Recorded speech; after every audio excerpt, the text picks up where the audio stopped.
ચારિત્ર પ્રભાવ સિદ્ધાર્થ મહોદધિ મહાબ્રહ્મચારી પરમ પૂજ્ય આચાર્ય ભગવાન પ્રેમ સુરીશ્વરજી મહારાજાની 50મી સ્વર્ગારોહણ તિથિ હાલ પૂરા ઉલ્લાસથી સમસ્ત ભારતમાં ઉજવાઈ રહી છે.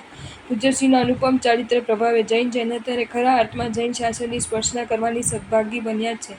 અમદાવાદમાં બપોરે ગોચડી વાપર્યા બાદ આવશ્યક કાર્ય માટે રિલીફ રોડની ધગધગતી સડક પરથી પૂજ્યશ્રી હાથીની મલપથી ચાલે આરામથી ચાલતા સાબરમતી નદીના કિનારે જાય. જૈનેતરના દૃષ્ટિપથમાં આ દ્રશ્ય રોજ આવવાથી તેને જૈન મુનિઓ પ્રત્યે હૃદયનો અનોભાવ બહુમાન ભાવ જાગ્યો. નાસ્તિક એવા જૈનેતરે પૂજ્યશ્રીના ચરણોમાં પડીને ભાવભરી વંદના કરવા સાથે જૈન ધર્મનો સ્વીકાર કર્યો.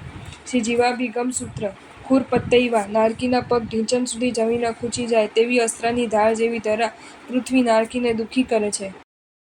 જો તમને આ વિડીયો ગમ્યો હોય તો આ વિડીયોને લાઇક કરો અને શેર કરો અને આવા જ નવા વિડીયો જોવા માટે જૈન ફેક્ટ્સ એન્ડ સ્ટોરીઝની ચેનલને સબસ્ક્રાઇબ કરો. ધન્યવાદ.